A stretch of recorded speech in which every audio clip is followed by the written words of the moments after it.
Support for WPR comes from Focus on Energy, a statewide program partnering with utilities to bring energy efficiency and renewable energy solutions to Wisconsin businesses. Details at focusonenergy.com. Support for WPR comes from Rutabaga Paddle Sports, offering canoes, kayaks, and advice to experience solitude on Wisconsin waterways. With test paddling at 2620 Rimrock Road in Madison. RutabaGashop.com.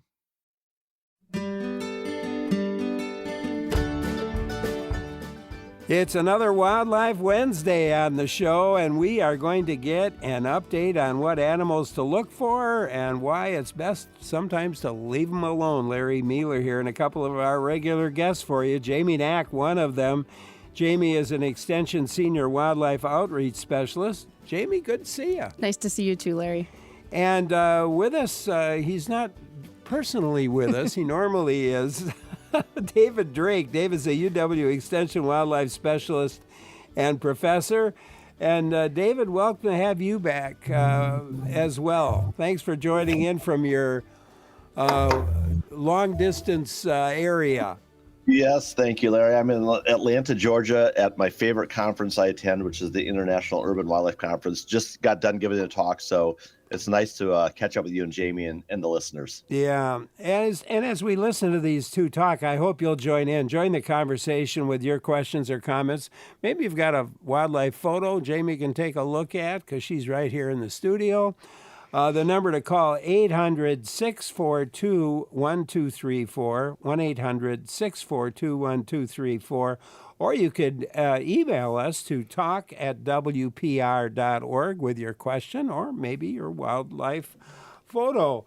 And I tell you what, David, since you're at that conference, and it has to do with urban wildlife, coyotes seem to be on the rise of the sightings of them. Are urban coyote populations increasing?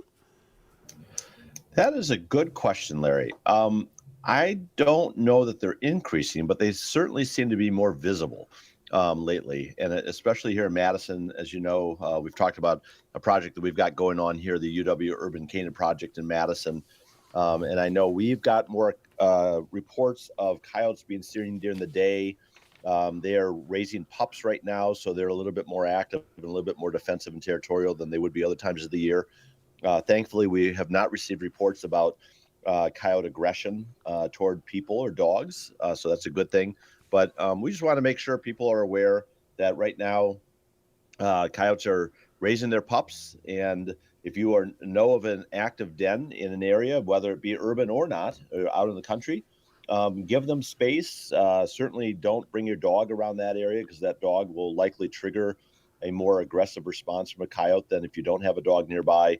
So we just want to make sure people are aware of that. And again, this, we're talking about coyotes now, but obviously we're in the spring season, and that is the season that the vast majority of wildlife are having young right now. And we just want to make people aware that give the young space, give the adults some space, observe them from a distance, but try to be as little intrusive or not intrusive at all if you can.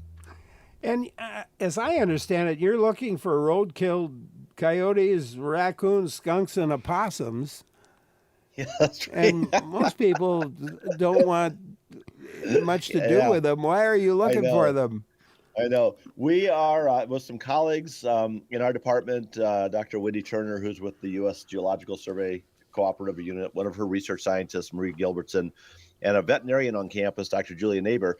We are starting to collect preliminary data on anticoagulant rodenticide exposure or rat poison exposure in small mammals and predators and scavengers. And so we are interested in looking at road-killed animals. And unfortunately, our Wisconsin Department of Natural Resource permit for collection is only in Dane County and Iowa County. So if you have other reports outside those two counties, unfortunately, we'd be interested, but we can't collect there. But what we are doing is collecting livers from road-killed animals and then submitting those livers to the Iowa State University Vet Diagnostic Lab for rodenticide testing. And we've contributed some livers already tested, and we found at least one, if not three different types of second-generation rodenticides in 57% of the coyote livers we tested, 50% of the possum livers, 33% of the raccoon livers, which to us was low. We submitted 1 mink, so they had rodenticide, and we submitted 2 red fox, and they both had rodenticide exposure. So Wow. it's a project we're starting to look at. We want to start tying rodenticide exposure to disease prevalence. We want to look at rodenticide exposure across the landscape to see if it's consistent or variable depending on socioeconomic factors or different environmental factors. And so it's a project we're starting up and very, very interested in. And this sounds weird, but we were very, very excited to find rodenticide exposure. We didn't think we would not, but we found it, and we want to keep looking for it. Well, let's talk about live animals for a minute, Jamie. May through June is turtle nesting season in Wisconsin, and that means more turtles crossing roads from low-flying wet areas to lay their eggs. What should people do if they encounter a turtle in a roadway? Yeah, so this is a group of wildlife in Wisconsin that could really use our help. And I say that because we have only 11 species of turtles, and 4 of those species are threatened, endangered, or of special concern in the state. And part of that is their ability to reproduce has been hindered. And so whether it be road mortality, which is what we're talking about here, so getting run over by a vehicle, predation, so nest predation. They don't have any parental, they don't protect their nest. They lay the eggs, cover them back up, and leave. And so there's a lot of animals that predate turtle nests. And then also on a grander scale, habitat loss and fragmentation of the habitat. And also there is an illegal pet trade where turtles are collected and sold. And so all of these kind of work together to make it difficult on turtle reproduction. Not to mention that breeding ages. I bet you a lot of people don't know this, but for a Blanding's turtle or a wood turtle, females have to reach 12 to 20 years old before they start to be breeders in the population. So that's a lot of time. It's a long time. In the environment before they can even replace themselves. And so to answer your question, if you do see a turtle at this time of the year crossing a road, we don't know whether it already laid eggs and is on its return trip or it's on the trip to go and lay those eggs in an upland area. Best advice, first and foremost, is your safety. It has to be a safe opportunity to intervene. If you deem it is safe, you can pull over, put your hazards on, and move that turtle across the road in the direction it was going. If it is a painted turtle, a small turtle, you can pick it up and set it on the other side. If it's something like a snapping turtle, you want to give it some respect and some distance. You can either find a larger stick and kind of scoot it across. Sometimes you'll get it to clasp onto that stick and then you can kind of drag it across. But bottom line, take it in the direction it was already going on its own. It knows where it's headed. So Okay. It knows where it's going. Gary in Milwaukee has a question for us. Let's go there. Hi, Gary. Oh, hello. So I have a question about, you mentioned the bird count at the beginning of the show, and I have a question about the greater Canada goose, the one that's kind of a nuisance in the state. I have an interest in asking this. I have a place on a relatively small lake in central Wisconsin. It's 88 acres. The drainage isn't the best. And come fall, huge flocks of these geese make it their home, and they stay until ice forces them off. And come spring, the water quality in this lake has just plummeted in terms of algae. And I've been on the lake for 65 years. It was never that way before, and we also didn't have huge flocks of geese in fall either early on in that time. And so I'm wondering how the numbers are for these geese in the state. We have a lake meeting coming up at the end of the month. We're going to try to encourage these birds to move on when they land in fall. But I'm wondering if you have any comment on that or on the numbers or if the birds are still a bit of a nuisance. Let's go to Jamie for that. Jamie? yeah, I don't have any specific numbers, although Canada geese are doing quite well. And we do have concerns with resident geese, so that tend to spend longer periods of time in a local area, as you said, until that particular lake freezes over and they're pushed further south. So there are some things you can do to try to harass or move them on. But I think another opportunity would be to work with that Lakes Association and your local biologist, or even reaching out to Wildlife Services. So they're a branch of the USDA Wildlife Services that deal with nuisance wildlife or mitigating human-wildlife conflict.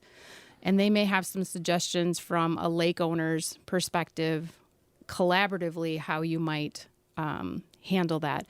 And then I think working with the local Department of Natural Resource water quality specialist, you might be able to get some testing done and see, exactly what is the impact or the perceived impact. Is it the geese? Is it fertilizers that are being used on lawns? Is there some work that could be done on the shoreline to have a more natural shoreline landscape? Really kind of look at that local situation. Yeah, it could be a combination of a lot of things there, as you point out. Yep. Gary, does that help out? It does. We've thought of it being a combination as well, because the lawns around the lake are very green and getting bigger. And I know some people treat it, so we're going to address that situation too come the end of the month. That sounds good. Gary, if you do a little bit of internet Googling or searching, I would look for resources for native shoreline restoration. And maybe those are some materials that could be shared with the homeowners. Yeah. The other thing I'll mention, all good things, Jamie and Larry, you've mentioned, but the other thing is, especially if those houses are on septic systems and the septic systems are older, that they will leak, and sometimes that will get into the water as well and create some water pollution and eutrophication issues. So maybe check that as well. Yeah, easy. I can remember somebody telling me they wondered about their septic and they put some dye in the toilet, and it flushed the toilet, and it was already coming out into the water. They could see it. Wow. And, by the time they got down to the water. So, wow. Scary. Yeah. So that's something else to think about, Gary, for sure. Thanks a lot for calling. Appreciate your call. David Drake and Jamie Knack, our guests. Do you have a question or comment as we talk wildlife with them? The number to call, 800-642-1234, or you could email to talk@wpr.org. I'm Larry Mueller for WPR News. Talking wildlife with David Drake and Jamie Knack. Great to have them back with us today. Eugene and Viola emailed us at talk@wpr.org to say that Eugene keeps a spade in his truck to move turtles off the road. So that's a good way to do it. Wendy and Madison emailed to say that in the past couple of weeks they found a couple of dead birds and 2 dead bats. And Wendy says they never knew if, when, or how to report any deaths. Any guidance would be very appreciated. And Jamie, do you want to? Sure. Wendy, in lieu of a number in front of me, I would suggest calling the Wisconsin Department of Natural Resources 1-800 number. It'll be on their homepage of their website. And so they run a switchboard, so there will be somebody to answer that call and then get that information to you. And so in the past with disease concerns or mortality events, usually it's just like thinking about West Nile virus and some of the previous events, avian influenza, they usually will have a guideline of if you see 5 or more dead birds in a specific area, then to report and to collect. Now with those bats, there might be some interest there too. And so I would suggest calling that 1-800 number through the DNR and asking them what the current procedures are. And just, I think it goes without saying, but don't handle any of those animals without latex gloves and double bagging typically. But they should be able to tell you whether those carcasses should be refrigerated and from there. Yeah, that makes very, very good sense. And mentioning bats, David, there's a bat count. The Great Wisconsin Bat Count is this month, if I'm not mistaken. How does this citizen science project work? Yeah, so it is. It actually starts today's Wednesday. It starts this Friday through Sunday. But cave bats are back at their summer roosts, and they're in bat houses, outbuildings, barns, other places like that. And so the Wisconsin Department of Natural Resources is asking volunteers and landowners to go out and count bats this Friday night, Saturday night, or Sunday night at sunset as bats are emerging from those roosts. You can count one night, or you can count both nights, more than one night if you wish to.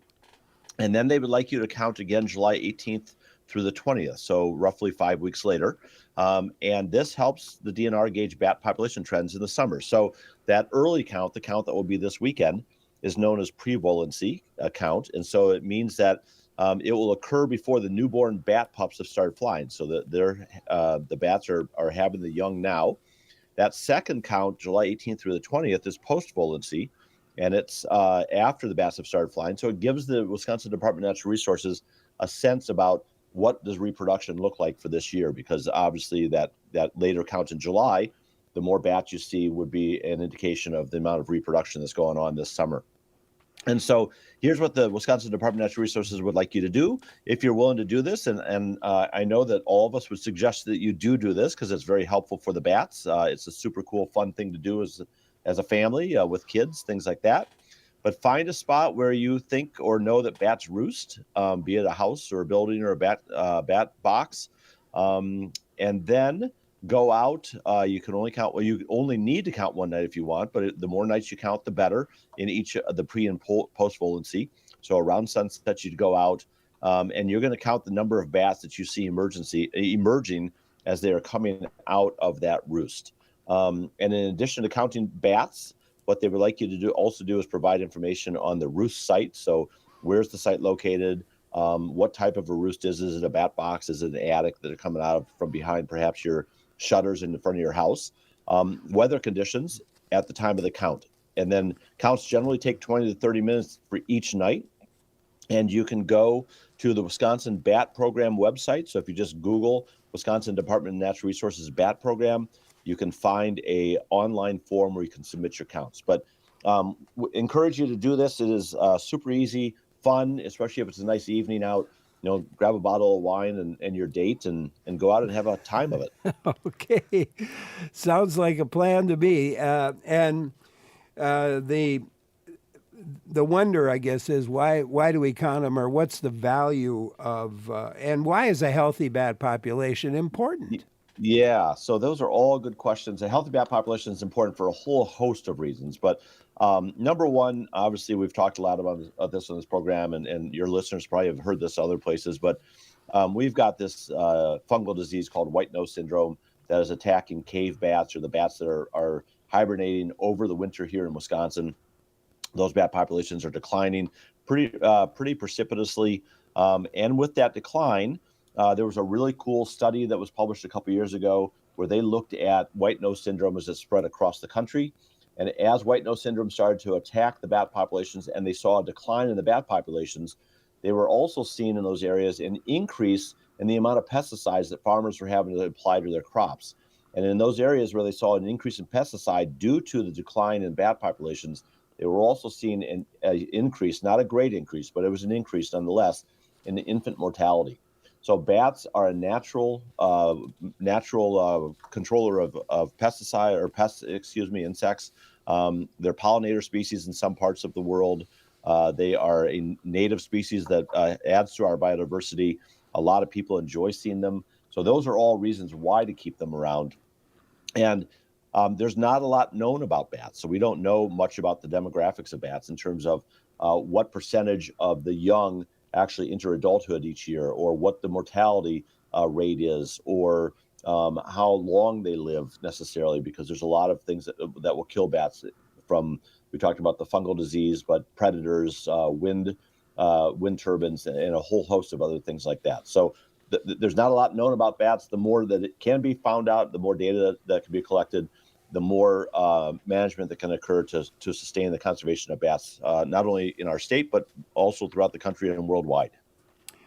David Drake and Jamie Knack, our guests today. You can join in at 800-642-1234 or email to talk@wpr.org. Terry and John in Sun Prairie emailed photos of a leucistic grackle in town. And it's like the head of the bird is pretty much completely white, Jamie. Yeah, and it does look like those are feathers. I was kind of getting close to see if that was feather loss or white feathers, but they do appear to be white feathers. And the coloring, the white coloring, is only on the head from what I can see. So just a variation, as they said, a little bit leucistic qualities showing up there. Very interesting. Yeah, and another note, going back to reporting sick or dead wild mammals, you were talking about it, the DNR Wildlife Switchboard at wisconsin.gov, you can send that in, or the number to call is 608-267-0866, and you can leave a message for the switchboard staff. Perfect. For that. Yeah, so there thank we you. go. It's again at 608-267-0866. Joe in Madison has a question. Let's go there. Hi, Joe. Hi, hello. What's on your mind? Are wild pigs a problem in Wisconsin? Yeah. Are wild pigs a problem in Wisconsin? Certainly that's come up off and on over the years. Yep. So Yeah. in the past, a number of years ago, we did have wild pig reports. I'm sure there were other counties, but Crawford County was one of them. And there was a big call out to hunters and landowners to help reduce that population, not a species that we want to have established in the state. So a number of southern states do have very big problems with feral hogs or feral pigs.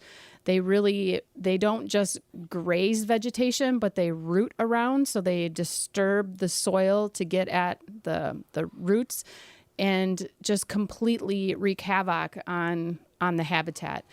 And so there's some hunting potential there that is of interest to some people, but in terms of what they do for habitat destruction, just not a species, and not a native species to Wisconsin either. To get to the caller's question, I have not heard of any sightings of late, although Wildlife Services would be the folks that would be on top of that if there have been, because they're the ones that are often brought in to eradicate them as soon as they are detected. Yeah. All right. Jamie, my understanding is that the wild pigs have been eradicated, and they were primarily focused around the southwestern part of the state, Crawford County, like you said, and some neighboring counties. But my understanding as of 2 years ago that there are no longer wild pigs and feral pigs in Wisconsin. That's a good thing. Yep, All right. for sure. Phyllis in Winona, Minnesota. What's on your mind? Hello. I've been thinking about putting up a bat house, or maybe two. I live in a residential area. I'm wondering if that's a recommended thing, and if so, where would be the best place for me to place it? Yeah. Good question, Phyllis. And thank you for thinking of the bats. So now is really the time, they probably have a lot of their summer roosts set up. Not that you couldn't go ahead and erect one now, but you also have some time to do research and to look at whether you're going to purchase a bat house or if you're going to have, build your own over the winter. But typically with the bat houses, you want those on a pole, mounted on a pole rather than a tree, because that helps with reducing predation. And then also these bats are insectivores, so they're flying around, catching insects, and really want that bat house kind of more in an open area where they can fly and enter. And then also near water, doesn't have to be right next to water, but within a quarter mile or so of water is also a good idea. I would say in a suburban or urban setting, it's not a bad idea to talk to your neighbors. My family lives out in the country, and our neighbors we're not real happy about us putting up bat houses, which it surprises me because we have a lot of wetlands, and so the mosquitoes and insects, but they had unfounded concern about bats in general. So after some conversation, I think they're more open to it. But it doesn't hurt to have a conversation if you've got close neighbors. But otherwise, there's some excellent resources. I'm sure Minnesota has their own, but the Wisconsin Department of Natural Resources BAT program has an excellent publication on building a bat house and then also tips for where to install them. In northern climates like Wisconsin, like the Midwest, they're typically recommending that they're painted brown or black so that they absorb more of that the sun's energy and the heat. If you're in the southern part of the country, you certainly don't want that dark colored bat house. So some things like that to consider. And again, lots of great information out there from your extension office or from your state fish and wildlife agencies. I'll just mention two quick things, Larry and Jamie. All good points, Jamie. I agree with you 100%. Generally, if you can orient the face of the bat house toward the south, if you can't do that, orient toward the east because it's better solar or sun exposure. And in addition to the wonderful resources Jamie mentioned, there's also Bat Conservation International, which is this awesome clearinghouse for bat research and advocacy. And they've got a fabulous frequently asked questions page about bat houses. And if you can't find things in Wisconsin Department of Natural Resources or Minnesota, go there, and I guarantee you'll find what you need. And we had a question relating to the bat counts, and somebody wondered why do you do it 2 times? And I think it has to do with the newborn pups, right? Yeah, you're really estimating what the reproduction looks like. So as David mentioned, the first count is occurring. So a lot of the bats that nest in, have their summer roosts, nest in colonies, those females will have 1, maybe 2 pups. And so they have pretty slow reproductive potential or low reproductive potential. And so what they're doing is the count is when the adults are leaving to go and feed, leaving the pups in the roost. And then the later count, 5 or 6 weeks later, those pups are now flying themselves and they are leaving. So we can subtract the difference and get a general estimate of what that reproduction looks like in that specific roost. Jane in Madison has a question. Let's go there. Hi, Jane. Hello. I actually have 2 questions, but I'll make them real short. I live across from an urban wetland. It's quite small, and a sandhill crane visits there. And recently I saw a red-winged blackbird dive-bombing the crane and landed on the crane's back. And I was wondering, is that like the blackbird just being territorial, or would cranes eat eggs, bird eggs? That is simply the blackbird not playing well with its bird friends. Blackbirds are notoriously territorial, especially around nests, and cranes are obviously nesting in those same wetland complexes, and cranes are moving around, feeding, doing whatever they're doing, and that crane was just too close, likely to a blackbird nest. Yeah, I remember a few years back getting bopped on the back of my head when they walked by. I thought, what the heck? Too close. I was too close to their nest. Yep. So, Jane, thank you for calling. Pete in Madison will give you a chance to join in. Hi, Pete. All right, thank you, Larry. Appreciate it. You're most excellent. So last 2 weekends ago, the 24th of May, I was canoeing along the picnic point, and I discovered a kingfisher entangled in feet and feet of fishing line. It took me 20 minutes to disentangle this poor bird. There were a couple of really brand new lures, beautiful lures, and I feel like we love our fishers. There's so much pressure on the going fishing, and people fish too close to the shore and just keep tossing those lures, and they abandoned it. They abandoned the tackle, just hanging there, and it was like all this line, and the poor bird was probably trying to dive for some, to feed, and it got entangled. His right wing, it was just hanging there, died. It was really fresh. The bird was still very flexible, wasn't stiff, and I just felt really sad about that. So just if you could bring up the fact that abandoned lures kill. Yeah. Yeah, and fishing line as well. So the tangling from the fishing line. So yeah, well, thank you for intervening. And I think that's just a good take home message for everybody is to, even if it's not yours, if you come across fishing line, litter, all of those things, lures, take a minute and take a minute and pick them up. So I forgot the gentleman's name, but I've been following Pete. Oh, well, I was following a Facebook post of a diver. So a gentleman who scuba dives at boat landings and around our area, around the state. And then we'll have, there'd be cell phones and bottles and just the amount of garbage that people don't think twice about throwing into the lake. It's really sad. So we can all do our part. As we're talking about this fishing, might as well also mention, do not use lead weights and sinkers either, because that's affecting diving ducks and loons and things of that nature. There's enough research now that they're showing that they're ingesting that lead and it's having a negative impact on their health. Yep. All good points. And Pete, thanks again for calling. Appreciate your call. Steve in the Lake Tomahawk area has something for us. Let's go there. Hi, Steve. Hi, Larry. Thanks for putting me on. Couple of things. You were talking about citizen participation and counts and so on. I just wanted to make people aware that Marshfield survey. Oh, I'm sorry. Marshfield Clinic you're talking about. Yes. They're doing a tick survey. I think part of the purpose is to map the range of the different species. They're also doing some diagnostic stuff. So they could contact the Marshfield Clinic website if they want to get involved in a tick survey.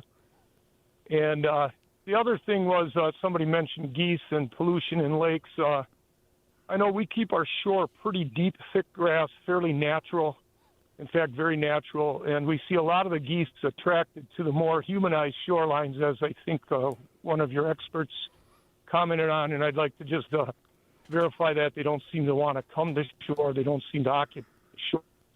Yeah, they don't. So there's, sometimes people will, mow all the way to the water's edge, and we're really trying to promote natural shorelines for amphibians, reptiles, small mammals, you name it. That natural shoreline. If you just think about frogs or turtles, that makes them so vulnerable to predation, and it really takes away that habitat for them.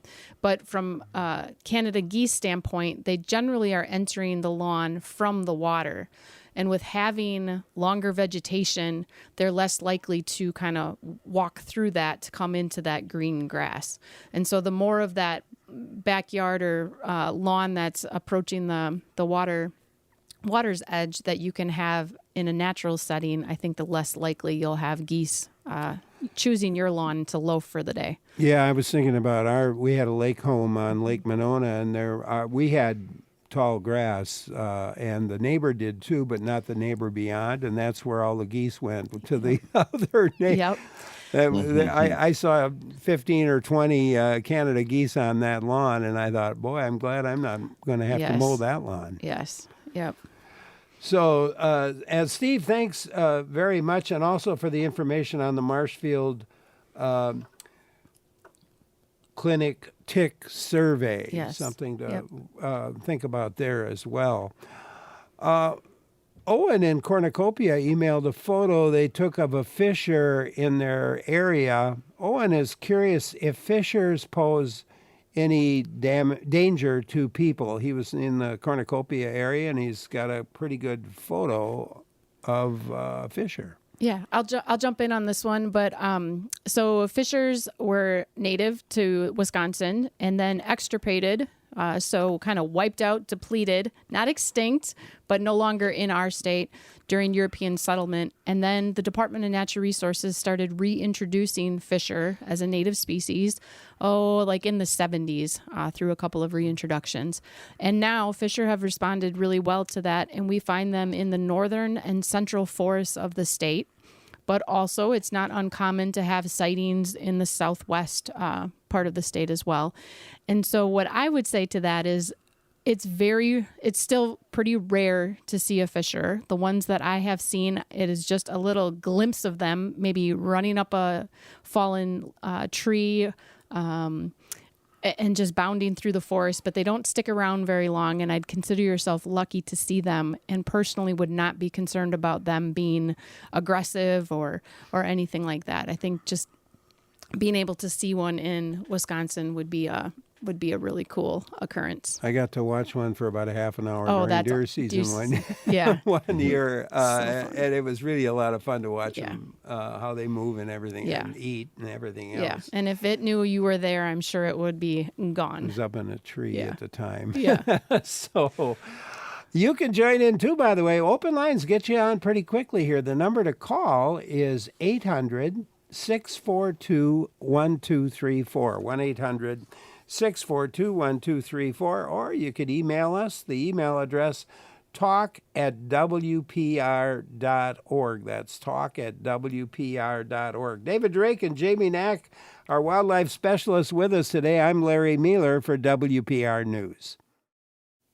Great to have you with us for WPR News. Larry Mueller here with David Drake and Jamie Knack, UW Extension wildlife specialist is David, and a professor in the Division of Extension and the Department of Forest and Wildlife Ecology. Jamie Knack, a UW Extension senior wildlife outreach specialist, and she is also affiliated with Extension and the Department of Forest and Wildlife Ecology at UW-Madison. Let's take a call. Mary Jo in Wausau has something for us. Hi, Mary Jo. Hello. Thanks for taking my call. In the middle of Lake Wausau is a heron rookery, and my friend and I have been watching it for about 15 years. We watch them come in the spring when there aren't any leaves on the trees. They modify and improve their nest, and then have quite a large number of chicks, I think they're called chicks. But anyway, this year it seems that there are a lot fewer herons. I can't see the nests any longer because of the leaves, but usually we would see a lot of them flying around as they go out to feed. And I'm wondering if the rookery is about to fail. Do you know anything about that, David? That's a good question. Up by where Jamie lives, on the way to Jamie's house, there used to be a wonderful heron rookery in a wooded kind of wetland section between, is that 151, Jamie, or Highway 51? Which one is that? Yep, 151. 151. And I know Jamie and I would always comment on that because we'd see the rookery as we were driving north, or Jamie would see it probably every day she would drive home. And this year it seems like it's collapsed and it's not there. So it is likely that they move the rookeries around to some extent, although usually they will come back year after year, like you mentioned. So who knows exactly why the rookery collapsed? Maybe there's no food available for them in a particular area. Maybe there's additional or new predation pressure. Maybe there's some other type of pressure in terms of increased human activity. Who knows what it is? But it is interesting that we also saw a collapse of that one particular rookery near Jamie's house, and why we don't exactly know. But that's interesting that you're reporting the same thing. Yeah, and it'll be interesting for you to pay attention to that rookery next year when you don't have all the leaf out. For me, this one that we were watching, I don't see the nests in the trees anymore, and I suspect a wind event, and we've had some strong winds, took out the nests. And as you mentioned, they will modify or improve existing nests and use the same nest year after year, and the nests just aren't there. And so I think there might have been a wind event that they've just taken up a different area. And I still do see herons, so I think they're in the area, but just not the numbers. Yeah. There you go, Mary Jo. Thank you for calling. Diane emailed to say they've had a mallard duck nest below their window for more than 4 weeks, wondering how long before the eggs hatch. Yeah, so mallards, I'm going to take a little bit of a guess at this, but what will happen with mallards is they'll lay, let's say, 8 to 10 eggs. She will lay an egg a day. Once they're all laid, then she will begin incubation. And that incubation period for a mallard, I'm going to say, is like 24, 25 days, somewhere in there. It's roughly a month. Yep. And so those eggs are probably very close to hatching, and that you maybe started observing her as she was still in the laying process. So add a couple days in there. Best thing you can do now is just stay away so you don't draw any attention to the nest. Keep pets and people away from that nest. Once they start hatching, within about 24 hours, they will all hatch, and she will lead them on the way to water. So there you go. Jim in Madison has a question or comment. Hi, Jim. Yes. Thank you, Larry, for taking the call. I have a question about possums. Given the prevalence of tick-borne infectious diseases and the prodigious appetite that possums seem to have for ticks, I read once that a possum can consume up to 70,000 ticks in a given year. So even if that's only partially true, what can we do to encourage possums to be around? All right, Jim. David, you got an answer to that. Well, I'm not sure you need to encourage them because they are pretty common and pretty prevalent around the state, and they are beyond their traditional historical northern range. And so they typically are not necessarily common or native to this part of the United States because it's above their historic range, but they certainly have expanded their range. And I think, they are scavengers. So the more roadkill and dead animals you have around, the more possums you'll have around likely because you've got the food source for them.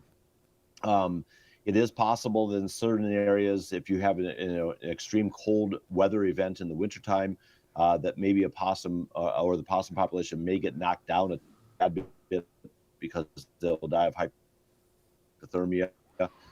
They're active year-round throughout the winter and don't have much protection, especially on their ears and their tail, because that part of their body is not furred. And I think the other thing is that they eat a lot of grubs. So if you've got that kind of habitat, that food source around, they like a lot of kind of a fragmented habitat. So think about a residential community with neighborhoods. That is a wonderful habitat for possum. If you've got all those kinds of things, I think you should have possums, and perhaps you may have them and not be aware of it because a lot of times they're active at night primarily, not during the day. So they're around. We just may not see them. Yard, don't treat for those and don't eliminate or reduce the food source, and that should also attract the possums. All right. There you go, Jim. Thank you so much for calling. You can join in too at 800-642-1234. Give a call. Troy in Windsor emailed to ask if there have been any Wolverine sightings in Wisconsin. Well, yeah, the answer to that is yes, there have been, but the sightings have always come back to a captive animal that escaped. So when we talk about wolverines, and we usually say, there hasn't been a sighting of a wild wolverine in Wisconsin for over 100 years. So again, similar to the fisher, native to the state, but extirpated during the time of European settlement. And they're a species that requires a very large home range, and just not a species we would likely try to reestablish or reintroduce back into the state. And so we have not had wolverines for over 100 years. I remember Scott Craven, who's on every other month, talking about a wolverine sighting. I would think it was on Beaver Dam Lake a number of years ago, decades, by ice fishermen. And it was a wolverine, but it was tracked back to a captive animal that had gotten out. So why would anybody want to keep a I don't know. Wolverine? They're pretty mean. There's some Alaskan TV shows that they trap them on, and I've seen some of those episodes, and yeah, they are mean. They are very mean. They don't like people very much. No. Scott and Spencer, we'll go to you. Hi, Scott. Good morning. Hey, I got a quick question. What is going on with all the seagulls and the pelicans up here in central Wisconsin? You see one, you see 1,000 seagulls. I mean, it's just fields are full, and with the pelicans also. So I was just wondering what the heck's going on. Okay. David, do you want to take it? Well, yeah, I'll start. Okay. Yeah, for sure. So I would just gently mention that there is no species called a seagull, although that is common vernacular in the English language. I understand that, but it's likely, the gull species that are the most common throughout the state typically is the ring-billed gull, and ring-billed gulls wherever you have water, and especially if you've got trash that is not secured, ring-billed gulls will proliferate. And so I think the gull population is probably increasing, although I don't have data to support that. But I'm assuming that just based on my observations, the gull population, especially ring-billed gulls, are increasing in number simply because of the urbanization in the state. We've got a lot of good water habitat. Obviously, there's fisheries that they can take advantage of, things like that.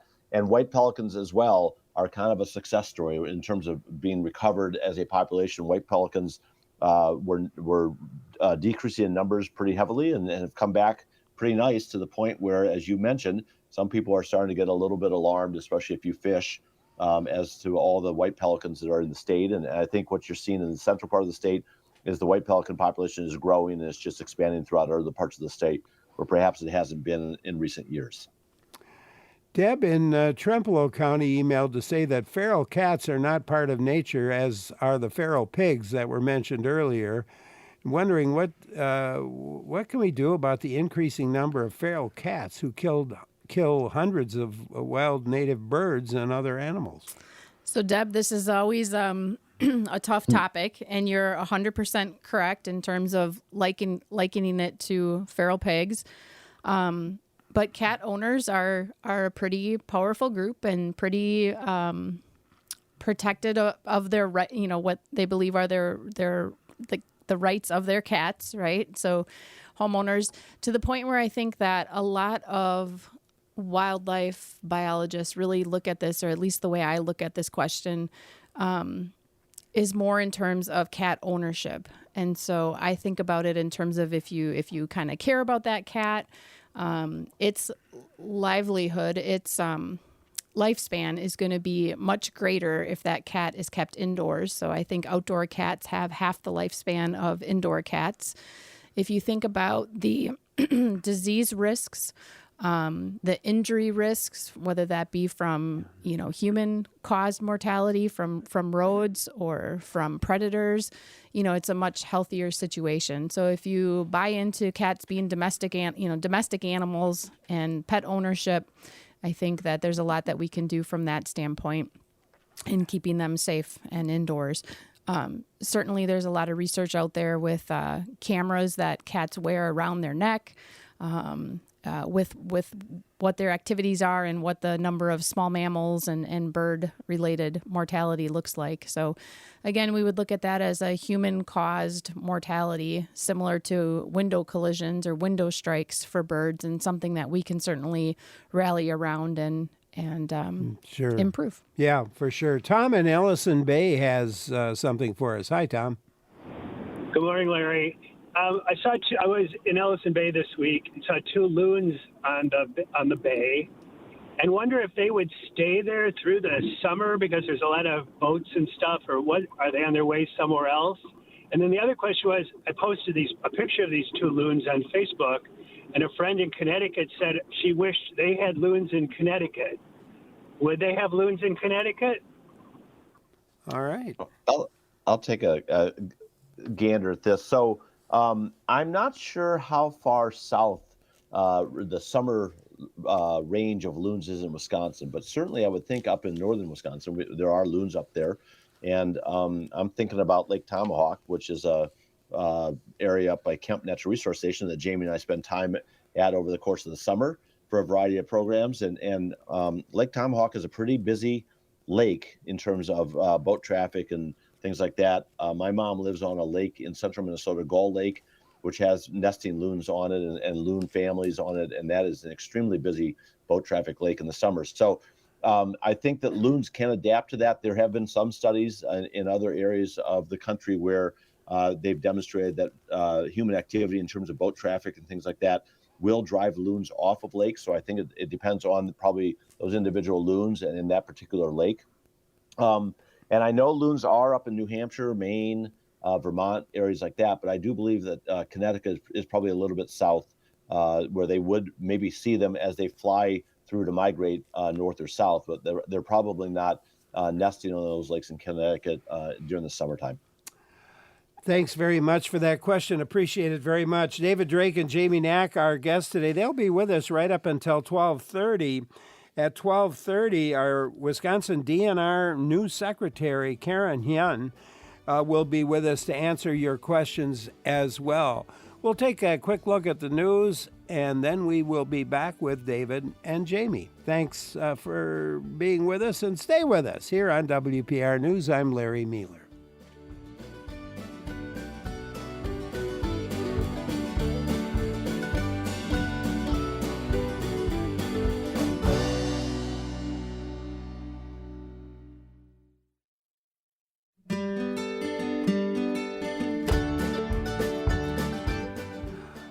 Well, it's our Wednesday wildlife conversation, and it is continuing, talking about a wide range of wildlife issues and behavior and how to keep what's wild. Larry Mueller here with David Drake, UW Extension Wildlife Specialist and Professor, and Jamie Knack, UW Extension Senior Wildlife Outreach Specialist, both affiliated with Extension and the Department of Forest and Wildlife Ecology at UW Madison, and they are ready and able to answer your wildlife questions. Give us a call. The number's 800-642-1234, or you can send an email to talk@wpr.org.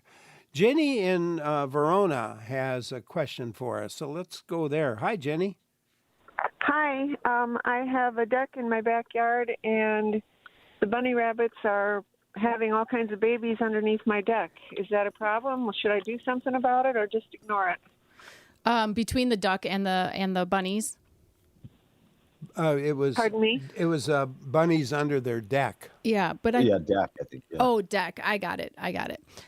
So with rabbits, cottontail rabbits, this is a common one where folks intending to help end up orphaning the young. And so what I mean by that is cottontail rabbits, the doe will give birth to those babies, and they will stay in a nest during the day. And the nest looks like just a shallow divot scratched out of the lawn or in some bark or mulch or under a bush, and maybe lined with fur from her body.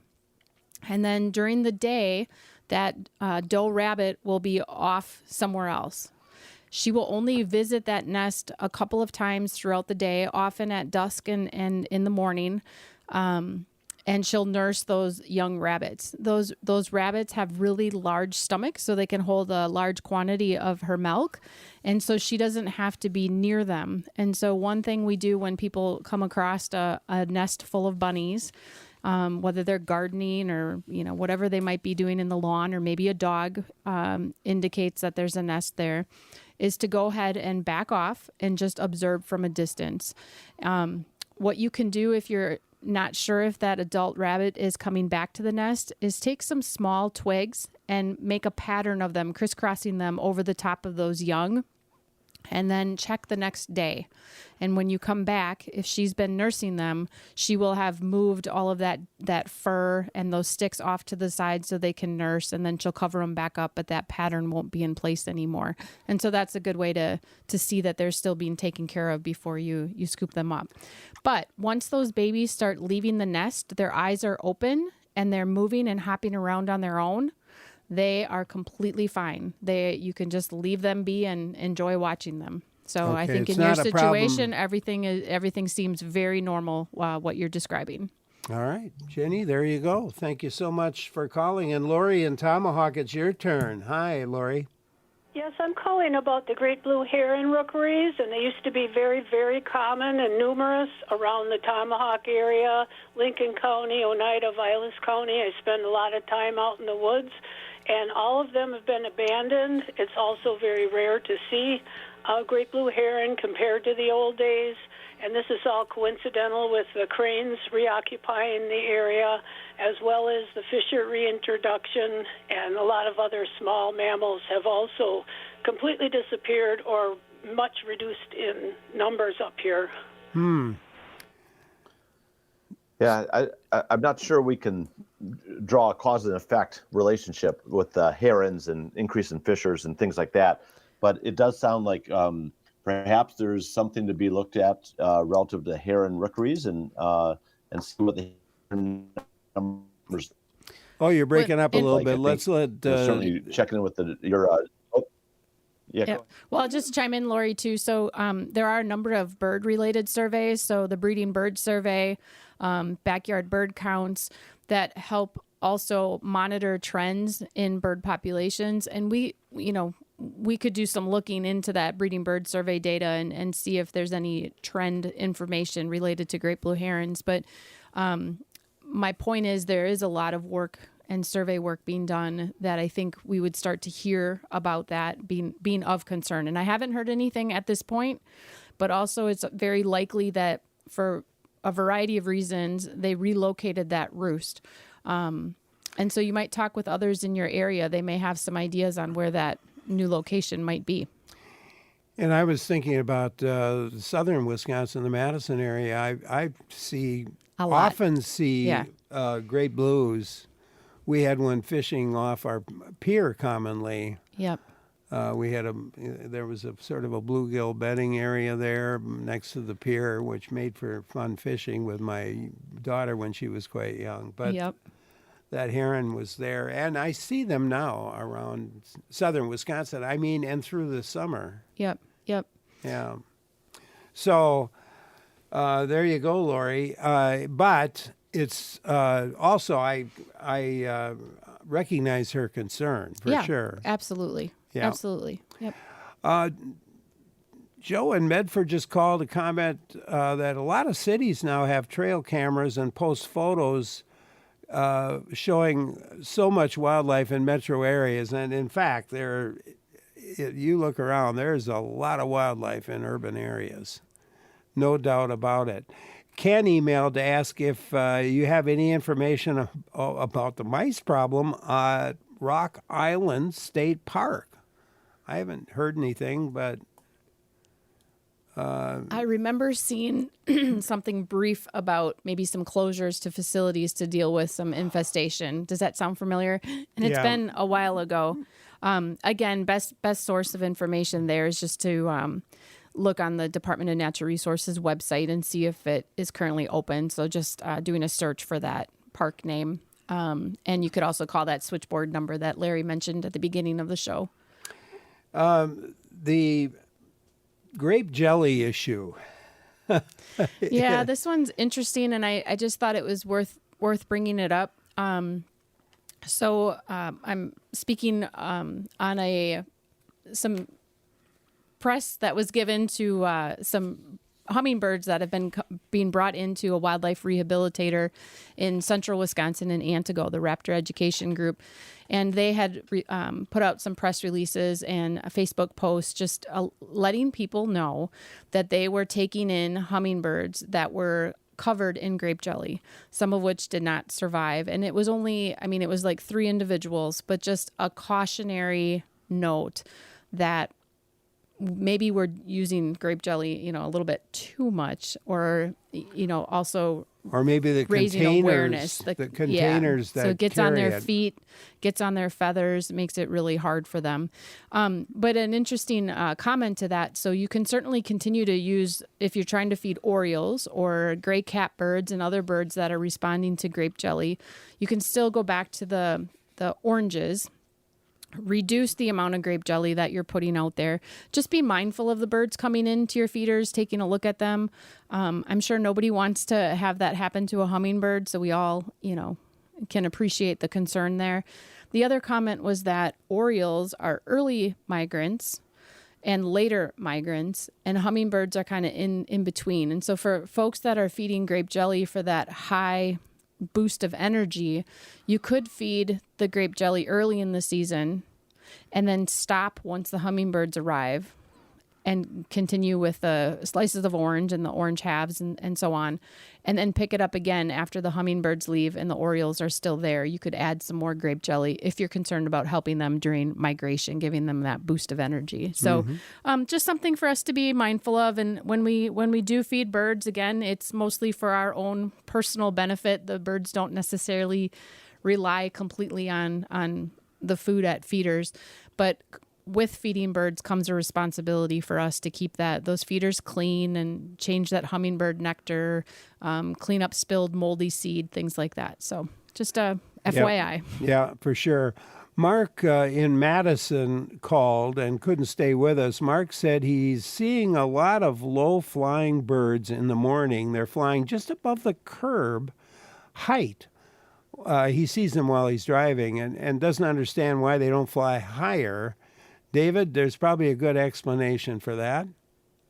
I'm sorry, Larry, could you repeat the question? Excuse me. Oh, there are a lot of low-flying birds in the morning that Mark is seeing just above the curb height while driving. Oh, I gotcha. And doesn't understand why they don't fly higher.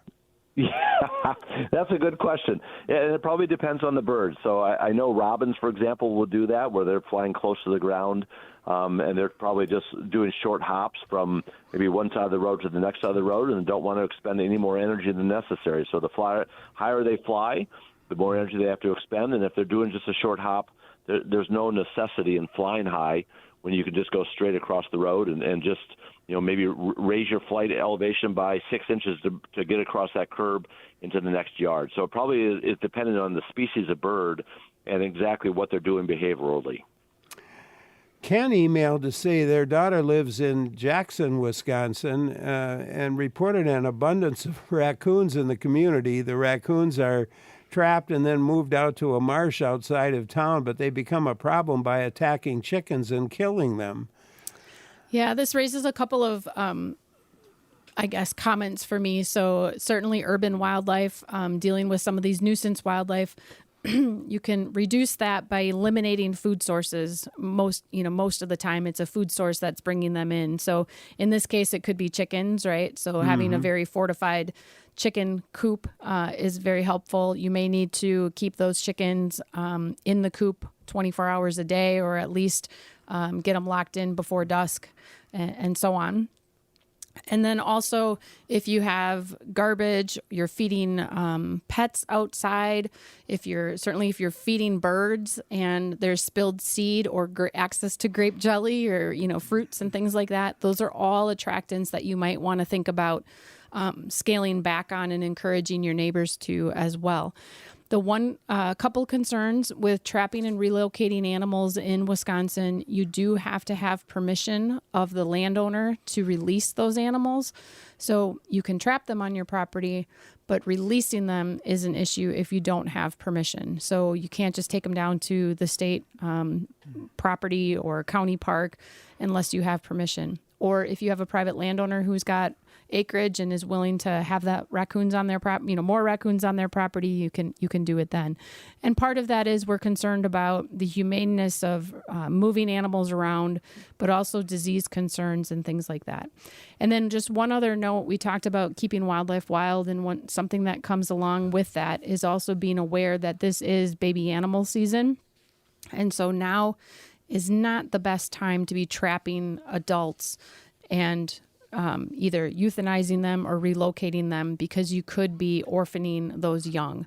And so we really want to be mindful that, yes, you've got that raccoon in a trap, but is it possible that there are young in the area as well? So something to consider. To think about there. Yep. Yeah, for sure. Jean emailed to say they found 2 dead sparrows on the ground under their bird feeder. Both sparrows had pencil eraser-sized holes on their abdomens, and both were eviscerated. Any idea what might have done this? It didn't look like a cat attack. David, did you hear that question? Yeah, I did. Yeah. And I pencil-sized holes, that could suggest somebody is maybe shooting them with a BB gun or a pellet gun, possibly, especially if they're trying to eradicate English or house sparrows, which I'm assuming that probably is the sparrow species she's talking about. But in the evisceration, once they fall to the ground, there's a number of animals that may be interested in eating them or scavenging on them, including possum, like we've talked about already. So it could be a number of things, but I would think that if it was a predator, they wouldn't just leave the animal like that. They would probably carry, especially if it was a Cooper's hawk or sharp-shinned hawk, they likely would carry that bird off someplace else or eat it right there. But they'd probably eat more of it than what was found in the remains there. So, yeah, that's a good question. I'm not exactly sure what would cause that hole, but there are a lot of people, unfortunately, that shoot birds, especially ghost sparrows, with BB guns and pellet guns, and that could be a possibility, especially in around houses and where people live. Yeah. And it could be a territorial thing, too. So bluebird houses, it's not uncommon to find a bluebird killed in the nest box. A lot of times they'll peck the top of the head of the bird and kill it that way, whether that's a house sparrow, tree swallow, another bird trying to fight for that nest site location. So there could be some interspecies aggression going on, too. In late 2021, there was an outbreak, of course, of avian influenza, bird flu. It started spreading across North America, especially populations of domestic poultry and wild birds. How widespread is the problem now? David, do you have any? Yeah. So it is still high path avian influenza or high pathogenic avian influenza, and what determines it being high pathogenic or low pathogenic is the number of domestic poultry that die from the disease. And so a number of years ago, we had a low path event. Now we're experiencing a high path event. And it is of concern, and it is being monitored quite closely, not only because of the impact it could have to the domestic poultry industry, but it is also starting to jump into dairy cattle across other parts of the United States. And so they're very concerned about that. Jumping species lines.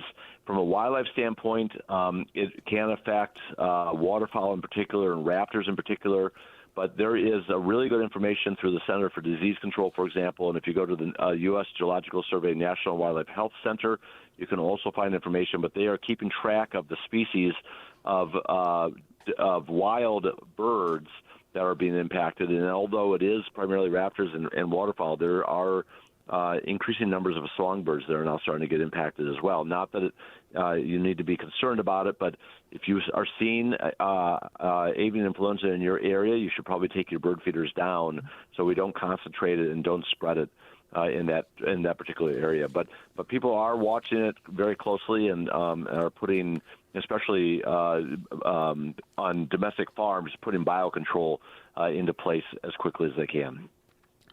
A couple of other things I wanted to touch on, and maybe Jamie, you can talk about the elk poaching case that was a very sad situation.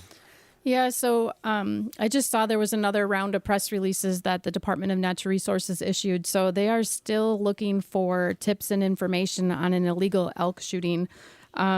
This occurred back in March. And they had Department of Natural Resources staff in the area in Jackson County. I believe they were looking to do some trapping and relocating a couple of animals in the area and also fitting them with GPS collars. And while they were in that area, they came across a deceased bull elk wearing a radio collar that had been shot, looked like it had sustained a gunshot wound. So they are still trying to solve that.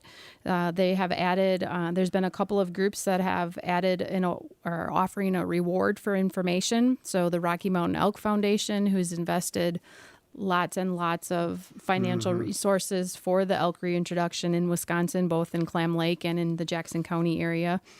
They're offering a $5,000 reward, and also the Wisconsin Buck and Bear Club is offering a $500 reward for information that leads to the successful prosecution of that incident. So this is unfortunately a bull elk known as number 244.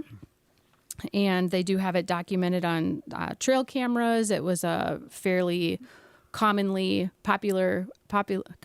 photographed elk by visitors and wildlife watchers. Been with us a long time too. Yeah, and it's been one of the primary breeding bulls for that central elk herd, and one of the last remaining original elk from Kentucky.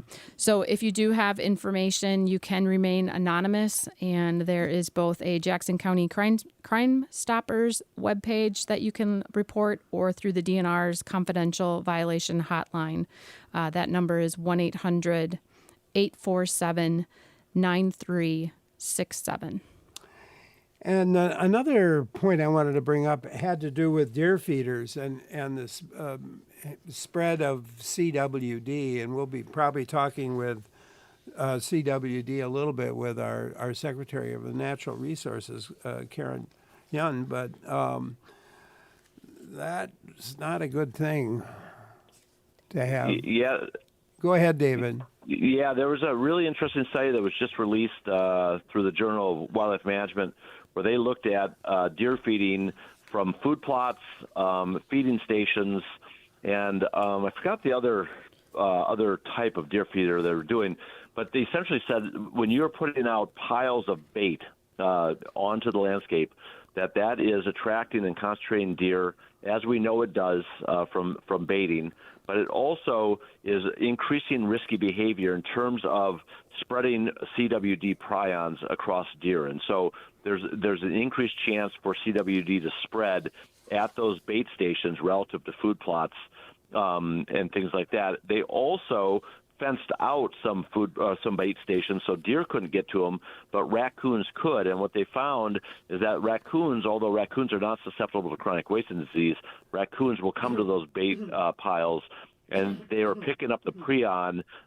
in the soil or through deer urine or deer feces, and then they are spreading that across the landscape. So this is a relevant issue, and I know it's a sensitive issue for a lot of people who like to bait deer, either for hunting purposes or because they like to view deer.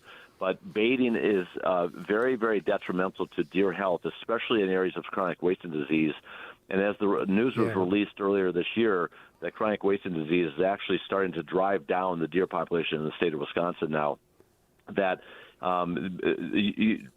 deer baiting is probably one of the worst things we can do for the health of deer and deer population in the state of Wisconsin, as well as other places in the United States where chronic wasting disease is prevalent.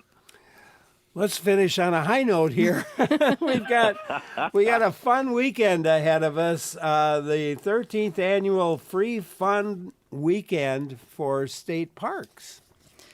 Yeah, so the 7th and 8th is the Free Fun Weekend. It's an opportunity to visit state parks without having to pay a visitation fee or have your state park sticker. You can also try your hand at fishing without having to have a fishing license. So lots of events around this Free Fun Weekend. I really encourage you to look at the Department of Natural Resources events page for celebrations and opportunities in your area. So get out there and enjoy some of Wisconsin state parks and resources. What better way to spend the weekend? Yes. For sure. Well, David and Jamie, thank you so much for joining us today. David Drake, a UW Extension Wildlife Specialist and Professor, and Jamie Knack, a UW Extension Senior Wildlife Outreach Specialist, both affiliated with Extension and the Department of Forest and Wildlife Ecology at UW-Madison. Coming up, a talk to Wisconsin Department of Natural Resources Secretary Karen Hyun. I'm Larry Mueller, and that's coming up next.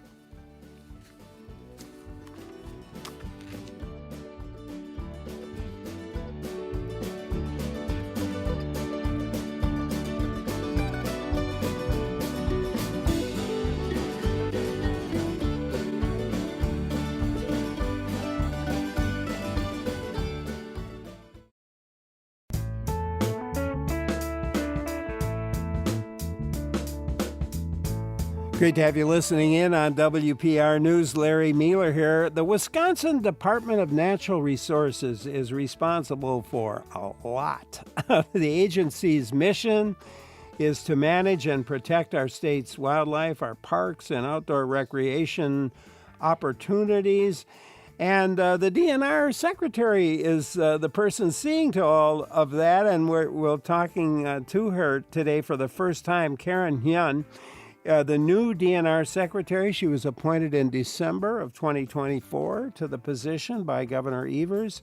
Karen previously served as Chief of Staff of the National Oceanic and Atmospheric Administration. We talk a lot about NOAA, especially the last Monday of the month when our weather guys come by to talk climate and weather.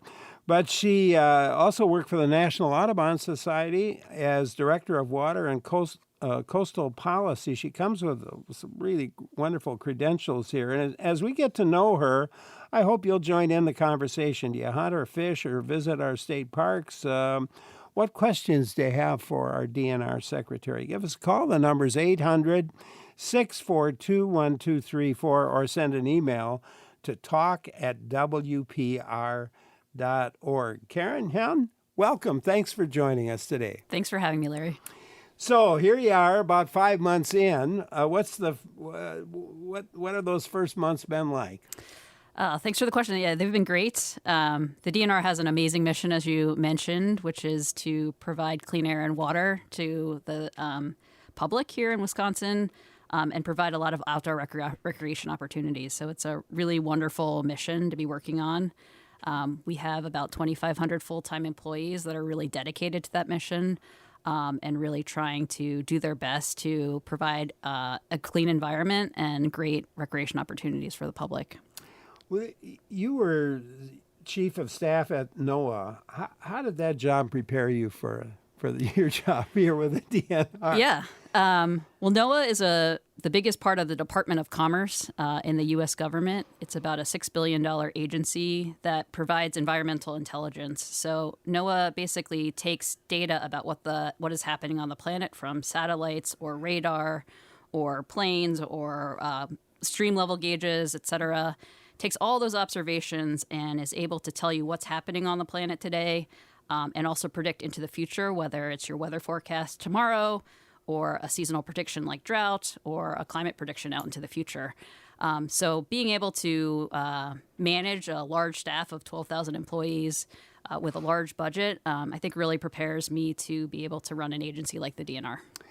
And there are plenty of issues. I was thinking about one, the EPA's budget, for example, for 2026 was cut by almost $5 billion, and the funds for state revolving loan programs would be cut by like 90%, and $1 billion in grants, I think, and support, and those grants support state enforcement of our environmental laws.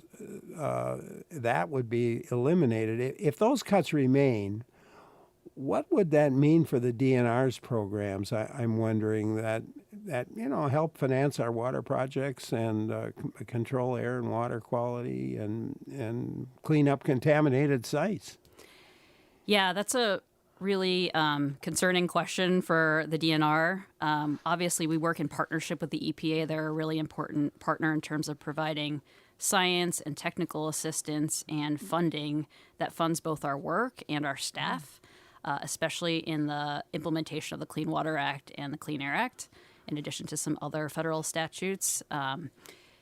Those funds and technical assistance are really important for us to be able to do the work. We actually have primacy, which means we have authority to implement those acts here in the state of Wisconsin, which is an important relationship. That kind of funding is really necessary for us to do our job and make sure that we're providing clean water and clean air. What you mentioned is actually the president's budget, which are proposed cuts that will be considered by the Congress and the appropriators at the federal level. And then hopefully they will make a decision that understands that the relationship between the states and the federal government in providing clean water and clean air are really important to all the states across the country, and that we need that kind of funding to be able to do our job. Yeah, it's a lot. I know you served as Deputy Assistant Secretary for Fish and Wildlife and Parks, I think, in the Department of Interior.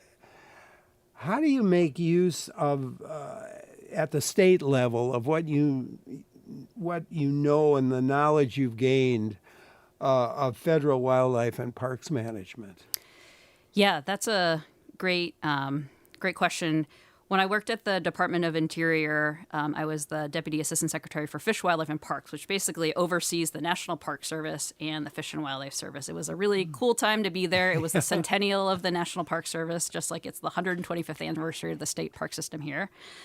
So there's a lot of things to celebrate in terms of our public lands here in the state and at the national level at that time. The partnerships that we have across the ground, the joy we bring people in terms of getting outside. The friends groups that we have that support our parks and are important partners in terms of volunteer activities and service hours that they provide us. So it's a great thing to be able to celebrate. And the Fish and Wildlife Service has a really important mission in terms of managing the National Wildlife Refuge System, so wildlife areas that people hunt and fish in, managing wildlife like endangered species and habitats, and just a broad mission in terms of migratory birds and sort of all the sort of sporting heritage activities that happen here in the state. So a lot of good experience that I'm able to bring from my federal experience to here in the state. And we have some federal properties here in the state, and you must have to also coordinate with. Would they be under direct control of DNR, or there's probably some cooperation that exists there? Yeah, we cooperate heavily with a lot of the bureaus in the Department of Interior that include people like the National Park Service, but also the Forest Service, which is in USDA. The Department of Agriculture. So there are national public lands here in the state, and coordinating with them is generally a pleasure because we share a lot of the same mission responsibilities. Yeah, for sure. Jeff in Marshfield has a question for you. Let's go there. Hi, Jeff. Hello, Secretary Hyun and Larry. The DNR approved Canada's Greenlight Metals to drill mineral exploration holes a quarter-mile deep in the Publix National Forest in Taylor County. These permits that the DNR approved need to be rescinded because the plans do not comply with state codes. The entire region is a wetland and the Yellow River runs through the project. The company plans to experiment to find where groundwater is so they can abandon 250,000 pounds of toxic sludgy waste in the forest. The sludge will contain material, a drilling lubricant that has never been tested for PFAS. The DNR knows this. The drill holes will be filled with 125,000 pounds of cement. The company plans on using a two-man crew to mix it in a 55-gallon drum and pour it down the inside of their drill rods. The company gave the DNR a false amount that is less than half of the cement actually required. All of these things are code violations, and the project must not be allowed to start. Please rescind these permits, because if this goes forward, it'll be with the DNR's full knowledge that the projects are not being done according to code. Yeah, thanks for that question. And I know that there are a lot of stakeholder interest in this particular project, which is an exploratory site in the Bend deposit. It's on Forest Service land, so there's a partnership between the Forest Service and the DNR in terms of implementing our permitting responsibilities under our federal and state statutes, which our staff has done a really good job of trying to do. Just wanted to recognize that this is exploratory drilling, so basically some holes that they are going to test where the resource is to see if there's a possibility for future mining going forward. So the process is very long. This is just the start of that process up by Greenlight Metals. So it's nowhere near. No, it's nowhere near like a mine site as one might imagine. This is just exploratory drilling to see what resource is available here in the state. PFAS just came up in that conversation. That forever chemicals, I guess we call them. What role does and should the DNR play, do you think, in regards to PFAS and regulating the chemicals and maybe ordering cleanup or contamination? Yeah, thanks. This is a really important issue that we need to address. Our role is under the spills law, which basically allows us to study the degree and extent of contaminations of contaminants, including PFAS. So we can go in and we can test and see if there's PFAS there. And what we're really trying to do is stop the exposure of PFAS to human health, because we know it's a carcinogen. We know it has impacts on development of children.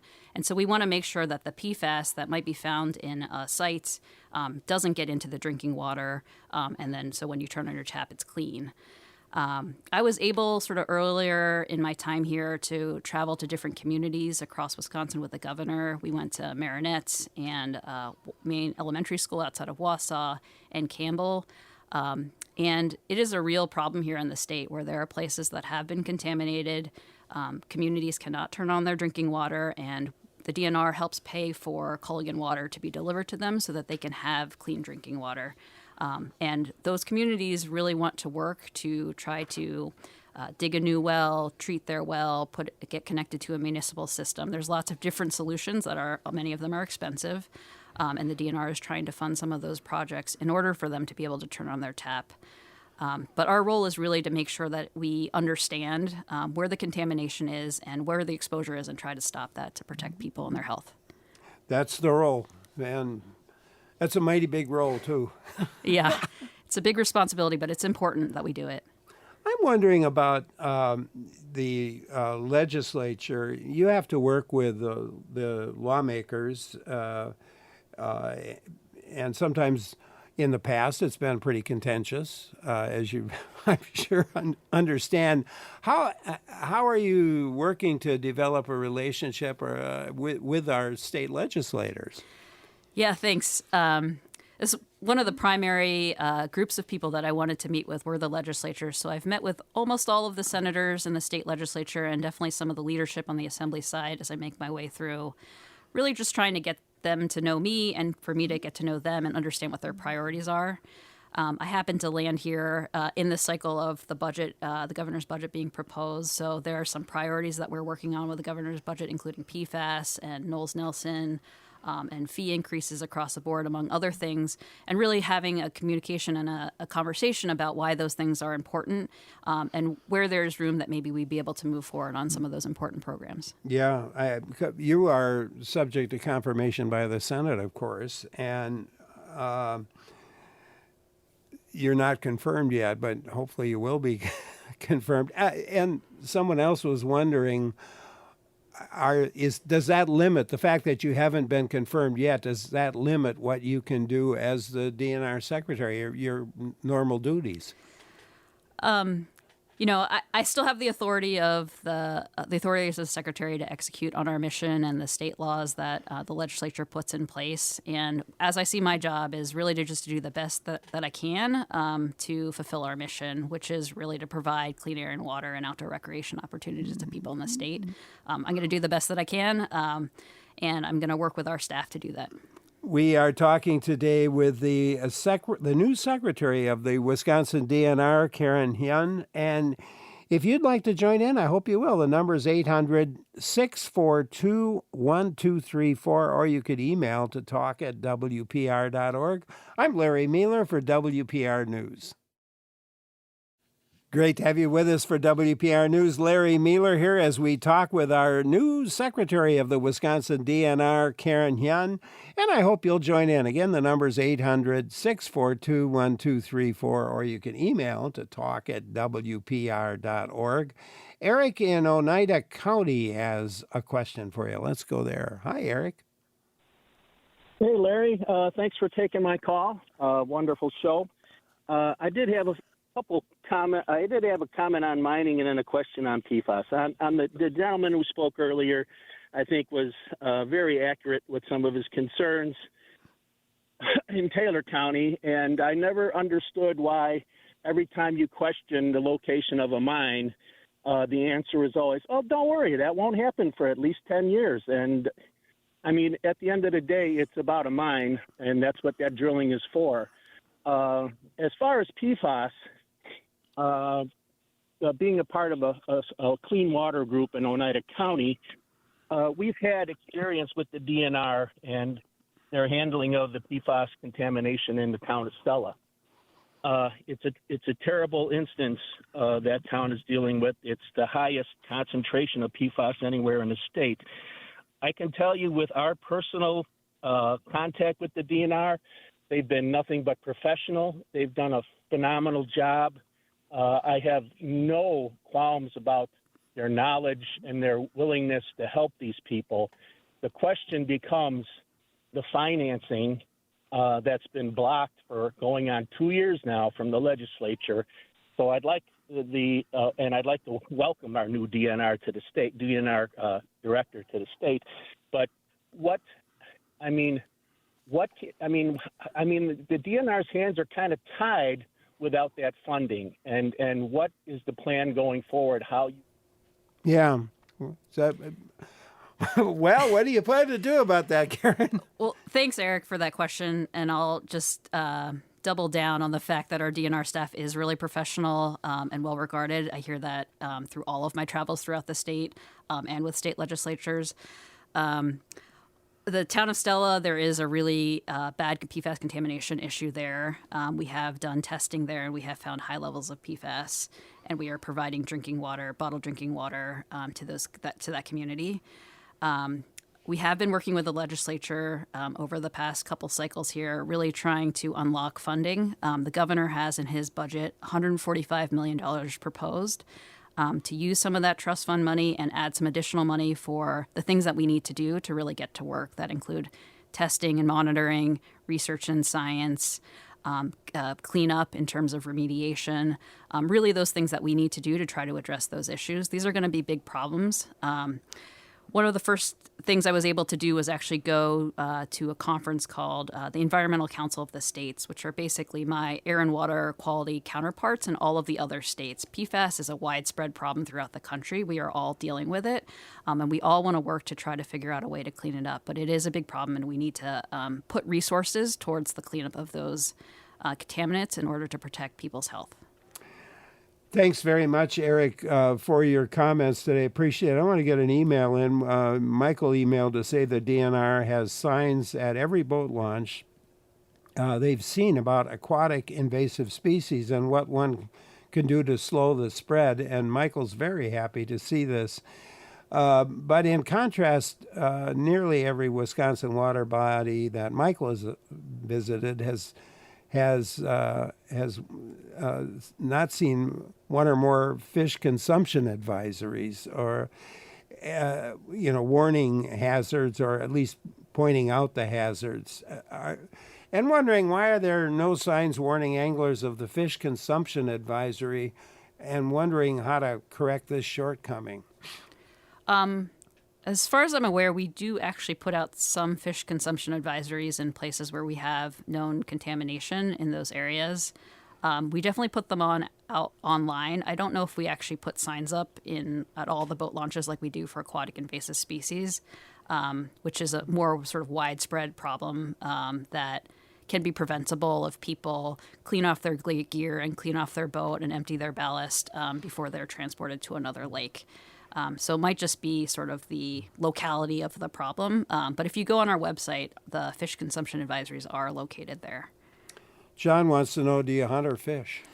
Definitely a fish, and went to the Governor's Fishery Opener earlier about a month ago up at Rice Lake and caught a northern pike. Not that big, but I was trying and I've been up to Trout Lake quite a number of times with my family and looking forward to getting up there this summer. I don't hunt yet, but I did take a learn to hunt turkey class in Mauston as I'm trying to understand the sport and get to know hunters across the state. And I've been taking my online hunter safety class and hope to get out turkey hunting in the fall. All right, there you go. And those classes are really good. I took my daughter through that class, and the safety class, and it was really well done. Yeah, I'm learning a lot. The Hope Run Gun Club did a good job on that one. Paul in Phillips, we'll give you a chance to join in. Hi, Paul. Hi, and this probably is really a good spot because you were just talking about invasive species. We live in the Northwoods. Have great recreational economy up here, and we live on a dammed sludge in the Craig. We are dealing with. Oh, darn it! You're breaking up, Paul. I'm sorry. He's talking about, I think the gist of his comment had to do with invasive weeds in recreational areas and any more that can be done to resolve the issue. Yeah, I mean, the best thing to do is really to stop the spread. We have 15,000 lakes that are beautiful, and we really need to make sure that we are not contaminating clean lakes with lakes that have had invasive species. They can also be the different lake associations also have aquatic invasive species management plans that they can develop to mechanically harvest or extract the invasive species and try to clean it up. But it is a tough problem. Those plants love to grow. Those mussels like to proliferate, and they grow in these places. So we need to really pay attention to the actions that we can take in order to clean up our lakes. Leslie in Appleton will give you a chance to join in. Hi, Leslie. Well, hi. I want to thank you for all your hard work. My question is, with this new administration that we have back again, how much damage do you think, and they want to roll back most of our environmental protections, how much damage do you think this administration can do in the next 4 years? That's a great question, Leslie, and thank you very much. I am very concerned. We partner with a lot of different federal agencies in the U.S. government, including EPA and the Forest Service, the Department of Interior, the Department of Homeland Security, and the Coast Guard. We have partnerships across the board in terms of meeting our mission. If they're not there in terms of the resources they provide us or the staff that we collaborate with, we're going to have a hard time doing our job. I think there are serious concerns in terms of protecting our environment, both our air and water, and our outdoor recreation opportunities without that partnership. Leslie, thank you for calling. Dee in Bayfield will give you a chance. Hi, Dee. Hi there. Thanks for taking my call. One night, my cat was racing back and forth, looking through each window, following something in the dark, and here was a bear messing around with my birds, flattening them, breaking them, just emptying them. And the bear, it's a mama bear with 4 cubs, and every night she comes over for dinner, busting into our garbage cans. I don't want anything to happen to that bear, of course, but I don't like, garbage strewn all over the place. And my son recommended that we, talk to DNR about moving it back into the woods. Yeah, thanks, Dee, for that question. And appreciate your contextualizing your experience with the bear and the birds and the trash. We have a nuisance, animal nuisance hotline that you can call. I don't have the number in front of me, but it's on our website, where you can call and work with someone on our staff to figure out ways to, prevent them from coming. Not prevent them, but just try to deter them from coming onto your property. Things like addressing your bird feeder or potentially putting your trash in a more secure container. Yeah, I was just in Saskatchewan a week or so ago in northern Saskatchewan, and I was looking at the garbage containers there, and I could hardly get them open myself. They're Larry-proof too. Larry-proof too, but I think the containers probably make a huge difference. CWD did come up and in our earlier show, and it's so frustrating to people, and it feels like there's not a lot being done except just to report that the next county is now has CWD deer, and that's getting to be many of the counties, a majority of the counties. Yeah, I think the last study, we had voluntary testing. There were about over 17,000 deer that were tested, and about 1,700, so about 10% of them tested positive for CWD. Testing is very important, so I would encourage people to voluntarily continue to test. You can bring the deer into our service centers, or we have sort of like little disposal sites you can put to get that testing done, and we'll turn that around in about a week so that In addition, we have disposal sites where you can put a CWD positive deer in place, and the governor has a proposal to invest more money in those types of kiosks and dumpster sites. So those are important parts of the things to do. I think I heard on the last call that also making sure that you're complying with bait bans, et cetera, will help mitigate the spread of CWD. But it is a really important challenge we're seeing, I think, as the last speaker said, impacts on the population level from CWD. So it is a really it's an impactful disease on the landscape, and it spreads through these prions that are, excreted by the deer. So I think, we in the DNR really want to work in partnership with hunters and the Conservation Congress and the CDEX to try to see what we can do to help mitigate the disease itself on the landscape, and so we don't see that kind of population decrease across our deer population here in the state. Well, on that note, we are out of time. Karen, thank you so much for being with us. Will you come back and be with us again? Well, absolutely. It's been a pleasure. Yeah, I'm sorry we didn't get to everybody, but that's kind of the way it works here. Our guest today, and we'll get her back, Karen Hyun, who is our new secretary of the Wisconsin Department of Natural Resources. I'm Larry Mueller. Thank you so much for listening, and stay with us. Lots more in store here on WPR News.